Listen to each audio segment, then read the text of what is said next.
राजस्थान के मेवाड़ राज्य में एक राजकुमारी जन्मी, नाम था मीरा।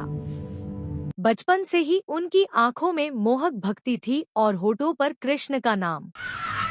बचपन का आरंभ। एक दिन छोटी सी मीरा ने अपनी माँ से पूछा, माँ, मेरा दूल्हा कौन होगा? माँ ने हंसकर मजाक में एक छोटी मूर्ति कान्हा जी की उनकी गोद में रख दी और बोली, यही तुम्हारे पति हैं। उस दिन से मीरा ने मान लिया कि श्री कृष्ण ही उनके पति, स्वामी और जीवन का आधार है। भक्ति का मार्ग।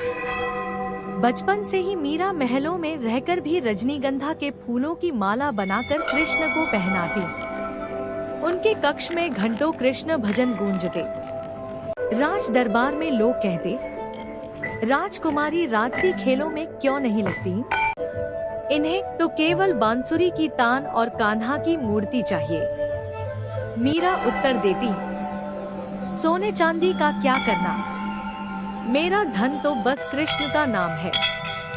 विवाह और संघर्ष।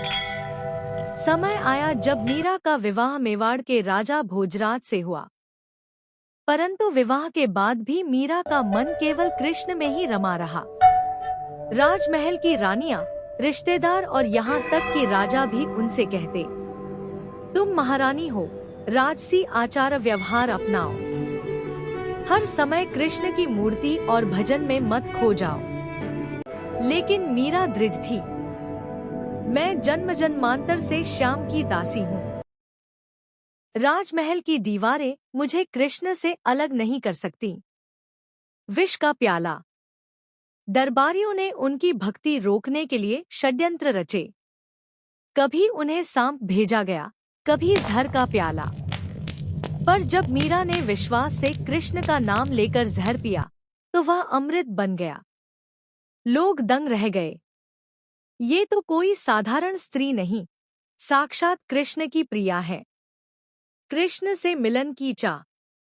मीरा का हृदय हर पल मथुरा और वृंदावन की ओर दौड़ता। वह गाती, मेरा कोई न है, केवल गिरिधारी है। एक दिन मीरा ने सब छोड़ दिया, राजमहल, आभूषण और राजसी जीवन। वह निकल पड़ी वृंदावन की ओर। वृंदावन की कथा। वृंदावन में लोग मीरा को देखकर चकित हो गए। राजकुमारी साध्वी बनकर गलियों में भजन गा रही थी। श्याम बिना चैन कहाँ। मीरा का प्रेम इतना निर्मल था कि वृंदावन की गलियों, मंदिरों और कुओं तक में कृष्ण का नाम गूंजने लगा। अंतिम मिलन। कहते हैं, एक दिन मीरा द्वारका पहुंची।